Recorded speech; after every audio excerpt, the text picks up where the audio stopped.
So, Konami, for the first time in years, decides they're gonna give us some information on when that ban list is coming. And late August. Well, we're stuck in limbo, guys. So I go on to Facebook today. I see Konami trading official trading card game Yu-Gi-Oh page. You know, the one where everybody goes to check to see if they're actually communicating and trying to give us what we want. Well, they gave us what we wanted, kinda. Just not the answer we were waiting for. Oh, is that? Oh. My hair going all spider mode. So they want to see how Infinite Forbidden fares out in the card game, which they never tell us this sort of thing. But I have a feeling it's because we're in one of the most expensive formats of all time. And they just want to keep that expensive format going. You feel me? It kind of feels like they want to drag on this money shill for a little bit. And I know this is just personal opinion. I'm in no way defaming Konami here, but seriously, sometimes you gotta call a spade here. These guys just dropped like 3 sets in a row that are meta defining and very much so changed the scape of the game in several ways. We had Age of Overlord, we have Phantom Nightmare, and we have Infinite Forbidden, and literally these sets were game-changing sets. However, they are the most expensive selling sets as of now. Not Phantom Nightmare anymore, because oh yeah, Legacy of Destruction too. Can't forget Legacy of Destruction.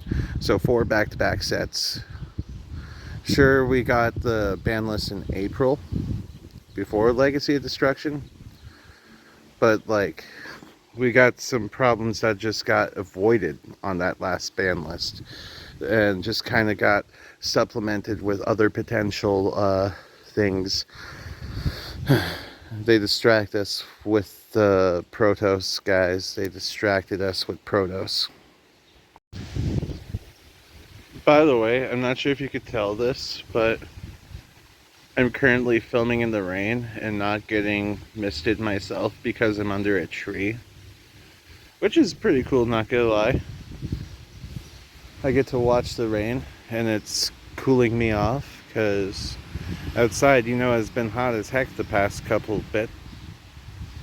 So I'm going to make a ban list prediction here and say we're going to see some problem cards get dealt with that they're trying to avoid hitting right now because of how much money we are making them.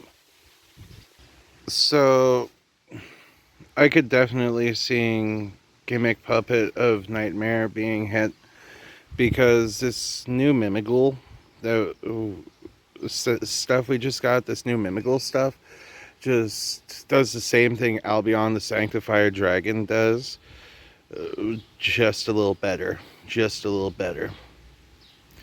The Mimigul Cerberus, you could definitely Nightmare lock people off of. I do not see Shifter getting hit because Shifter is just needed sometimes. I know you guys will probably be like, yeah, Shifter. The guy drops first turn Shifter and that's it, bros. Well, guess what? Guess what? When you have decks that revolve around graveyard use, such as Horus getting a 1-up on you, Tier Elements getting a 1-up on you, Snake Eyes needing their graveyard to survive, Shifter is kind of needed to equalize the format. I cannot hate on Shifter. As for the Snake Eyes stuff that could get hit, I could see potentially the Bellstar getting hit to 1. Because you still need the rest of the engine in order to make it work. Still allows you to get 3 wanted. Still allows you to like blow as much money because you're a Yu-Gi-Oh whale and you want to spend all your money on Yu-Gi-Oh for some reason, which understandable. It is very shiny pieces of cardboard, but you know what? Sometimes when you sell your soul to the Yugi devil, it does not work out for you.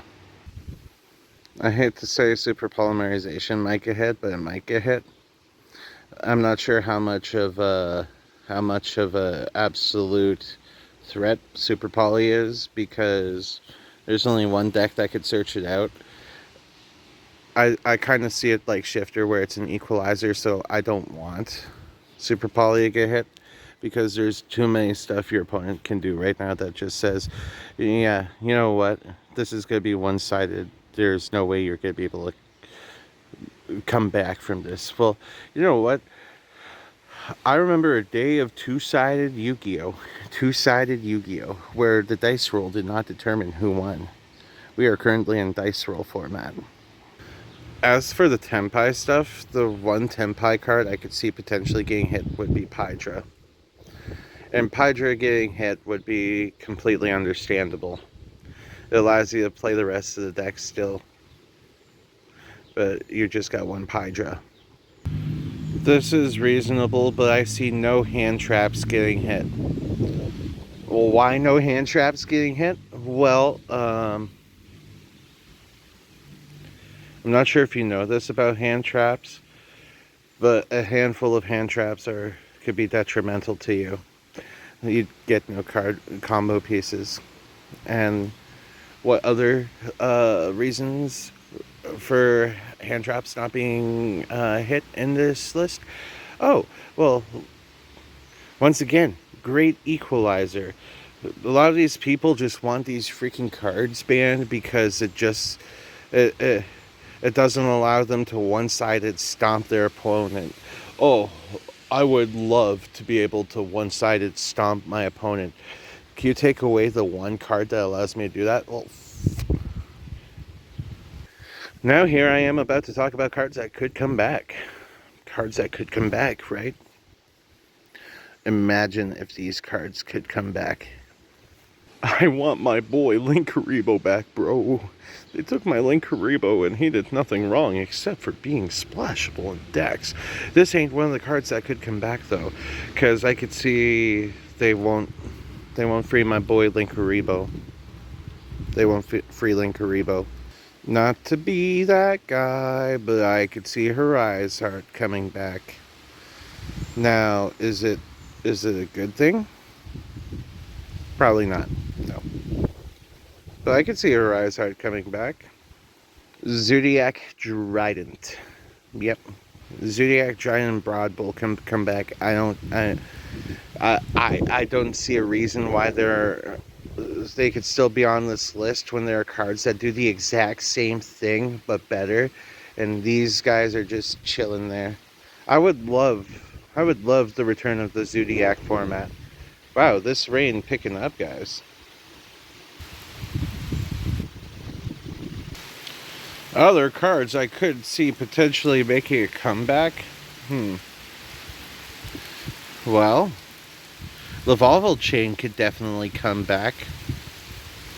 Like, I'm not sure why that thing is banned when literally Beatrice does the same thing. Unless they're gonna ban Beatrice.